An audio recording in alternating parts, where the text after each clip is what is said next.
then, in effect, threatened Mr. Kirby that if he didn't do it, then he would go over his head to the mayor and ask him to hold a special meeting on the 31st of May.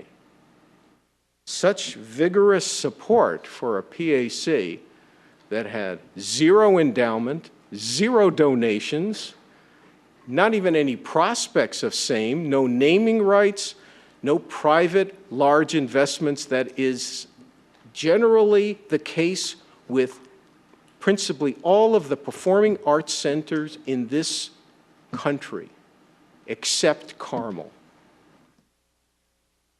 People like Bill Styring, who stood up and said, you're going to need $1 billion of AV in that area in order to justify the $80 million bond.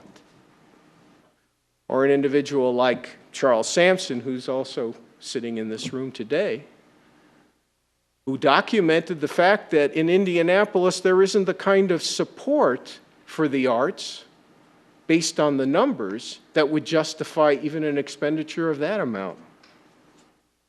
But that was also ignored, and the bond was passed. So, Mr. Asaturo, let's talk about bad guys. The bad guys are people who don't look to the residents as their public servants looking out for their benefit to ensure value and benefit to them, not as a legacy project, not as something blowing in the wind that doesn't have any basis. That was wrong of the City Council then, as it is wrong for you to take the extraordinary measure of having an ordinance diverting the food and beverage fund of $1.3 million, more or less, directly into a Palladium fund when there is a current procedure that allows the mayor to come at any time and request the council of an additional appropriation, which also has with it the same transparency, the same accountability, the same public exposure. And aside from those people appointed to the CRC, every one of those art organizations that lobbied for the PAC all had their budgets increased dramatically.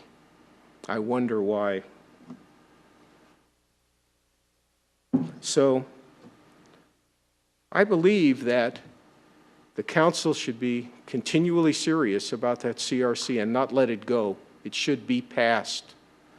And I think that if you don't pass it for some reason, that is telling your constituents that you will allow a pseudo outside commission created by your body years ago to go helter-skelter spending business taxpayer money.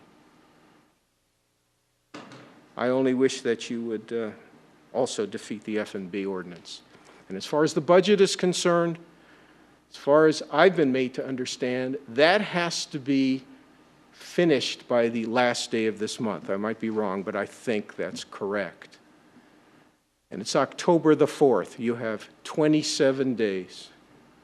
It's about time that the council, who's been waiting time after time after time again since the summer when the original workshops were started, that it's enough.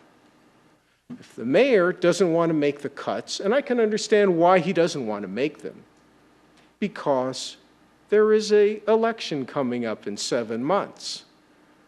To cut some of those things in the budget would be very politically damaging. That's the way of life in the political atmosphere. But when you have a $9 or $10 million deficit, whatever it is, you as the fiscal body cannot simply just say you're the fiscal body. You also have to act as the fiscal body. And that action should be not worrying about your political possibilities in 7 months, not to worry about whether the mayor might veto or not, which he can, if you would pass the budget and say, look, this is what it is.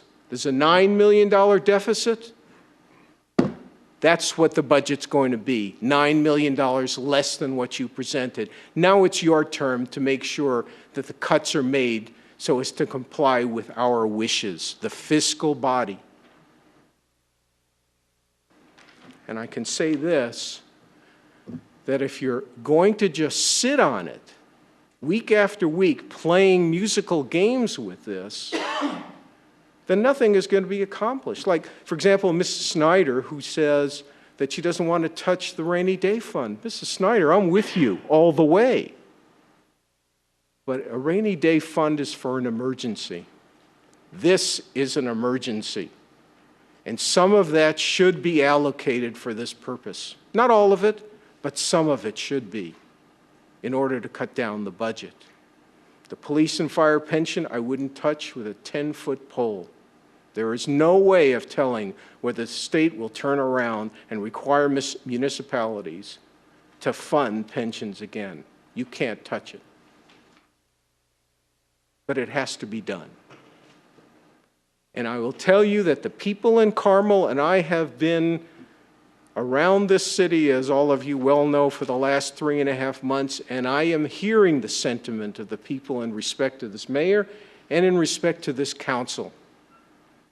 And the sentiment can be reflected very much like a statement that was made by Peter Finch in a movie called Network years ago, when he proclaimed, "We're mad as hell and we're not going to take it anymore." That's the sentiment of Carmel citizens today. I urge the council to make immediate decisions in respect to these issues. Citizens of Carmel are waiting for you to act decisively.